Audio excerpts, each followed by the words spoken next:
Rosario adalah doa yang luar biasa. Dan ini adalah 5 hal kenapa kamu perlu berdoa Rosario. Shalom, selamat datang kembali dalam acara kita Katekese Katolik dengan saya Romo Bayu OP, sebuah program yang didesain untuk kita semua yang ingin mendalami iman kita, iman Katolik. Rosario adalah sebuah doa devosi yang sangat populer bagi kita orang-orang Katolik. Pertanyaannya adalah, haruskah kita berdoa Rosario? Jawabannya sederhana, kita tidak harus, karena Rosario adalah sebuah devosi yang pada dasarnya tidak wajib dan berdasarkan dorongan hati. Jadi jika teman-teman terdorong untuk berdoa Rosario, ini tentunya baik. Tapi jika tidak ada dorongan, ya tidak apa-apa. Berbeda dengan liturgi, seperti perayaan Ekaristi pada hari Minggu, yang adalah sebuah kewajiban iman kita. Tetapi walaupun Rosario tidak wajib, ini bukan berarti doa ini tidak perlu didoakan. Karena ada 5 alasan kenapa doa Rosario ini baik dan bahkan perlu menjadi devosi kita semua. Pertama, para kudus berdoa Rosario. Sejarah Rosari cukup panjang, kurang lebih 800 tahun lamanya. Dari Santo Dominikus de Guzman di abad ke-12 sampai Yohanes Paulus kedua di abad ke-20, ada ratusan dan bahkan ribuan orang kudus yang berdoa menggunakan Rosari dan bahkan merekomendasikan doa Rosari ini kepada kita. Ini adalah bentuk devosi yang telah membawa banyak orang kudus selama hidupnya lebih dekat lagi dengan Tuhan Yesus dan kepada Bunda Maria.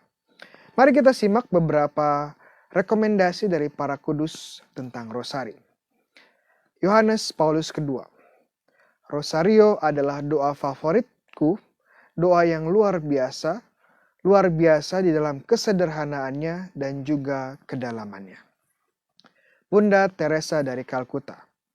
Saat kami berjalan dimanapun, para suster, misionaris cinta kasih, membawa di dalam tangan mereka Rosari. Bunda Maria adalah kekuatan dan perlindungan kami. Santo Padre Pio dari Pietrelcina. Rosario adalah senjataku. Kedua, Rosario adalah berakar di kitab suci. Jika kita cermati, sebenarnya bagian-bagian dasar Rosario adalah doa-doa yang diambil atau berakar di dalam kitab suci. Pertama, doa Bapa kami. Doa ini tidak asing lagi dengan orang Katolik, dan kita tahu dengan jelas bahwa doa ini sendiri diajarkan oleh Tuhan kita Yesus Kristus berdasarkan Matius 6 ayat 9-13. Kedua, doa Salam Maria.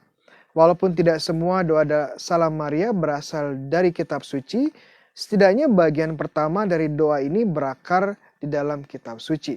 Seperti kalimat pertama, salam penuh rahmat Tuhan sertamu, adalah kata-kata yang disampaikan malaikat Gabriel saat dia membawa kabar gembira.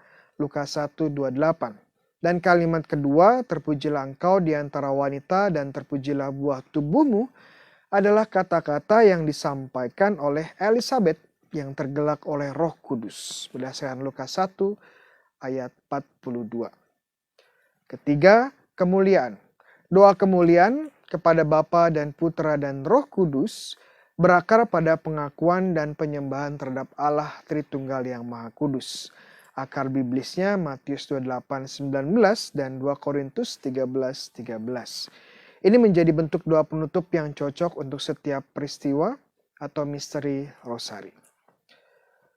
Alasan ketiga, Rosario adalah doa yang kristosentris. Secara sederhana, kristosentris adalah doa yang berpusat pada Yesus Kristus. Hal ini dibuktikan dengan 20 misteri atau peristiwa Rosario yang mengajak kita untuk merenungkan kisah-kisah hidup Tuhan Yesus, baik saat dia di dunia maupun saat dia sudah di surga. Dari saat Yesus dikandung di dalam rahim Bunda Maria, hingga Yesus yang menganugerahi gelar ratu kepada Bunda Maria. 20 peristiwa ini biasanya dibagi dalam 4 kelompok besar untuk semakin memfokuskan kita dalam meditasi mengenai hidup Yesus ini. Kelompok pertama adalah misteri-misteri gembira yang mengisahkan awal hidup Yesus dari kandungan sampai dia ditemukan di bait Allah.